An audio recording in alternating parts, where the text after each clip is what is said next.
Díogat agus fáilte go dtí píosa oibre a hain.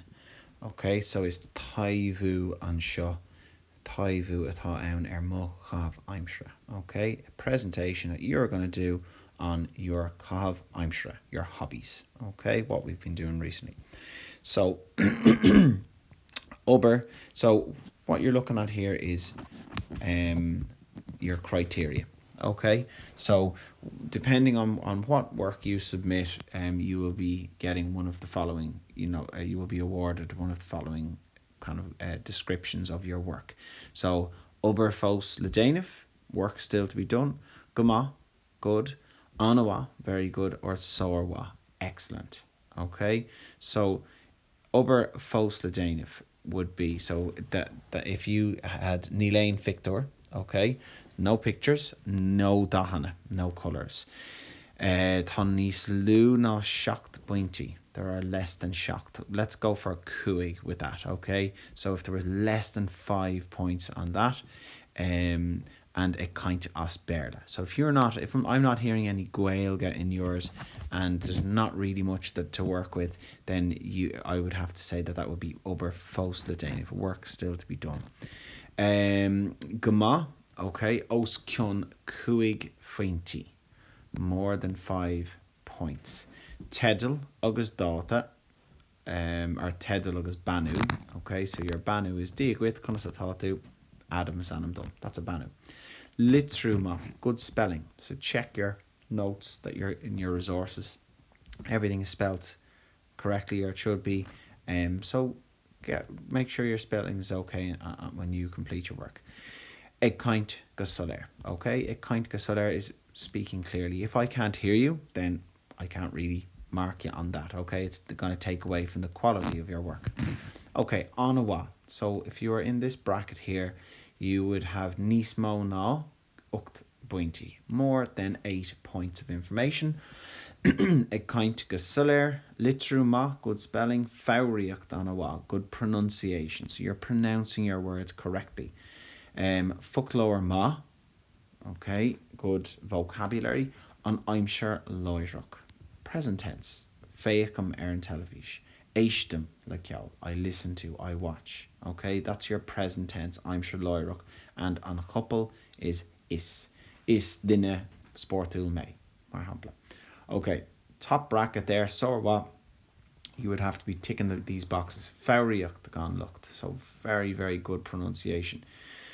Rá faointe ólis, so 12 points of information at least. Okay, picture agus dahana, your pictures and colours, and gramadach, your grammar. So we'd need to see good Aimsire loirach, your on couple is, and then your phrasey as well, phrases. Okay, so where are you going to get all these things? Well, look back over all of the notes that you've had. Okay, lots and lots of things there. I do not like to play sport.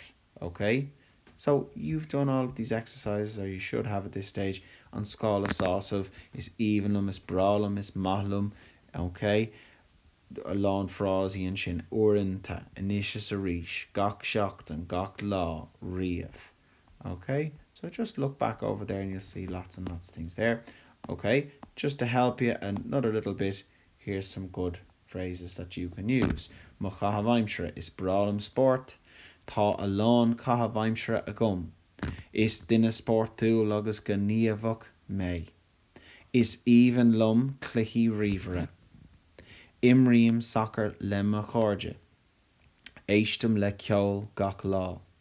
Féacham an telefish inis is a rish. Is matlam a bheith ag taringt picture. Is a SpongeBob SquarePants an chlór is fear lum. Okay, so lots and lots of phrasey and shin.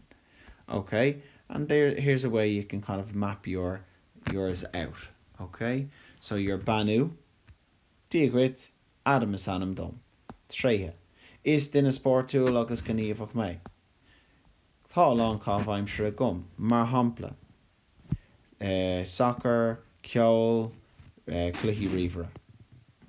Cinál dinne tosa is dinne sportúil mé. I've kind of said that already. Okay. Telefish. An chlór telefíe a haithníonn leat. Is bralum SpongeBob SquarePants. Is even lum SpongeBob agus Patrick. An chlór is fear leat. Is bralum SpongeBob SquarePants. Okay, there's a bit of an overlap there, okay? Och, freshen is even lum The Simpsons agus is mahlum cartoon ella agus is mahlum Friends. Come on.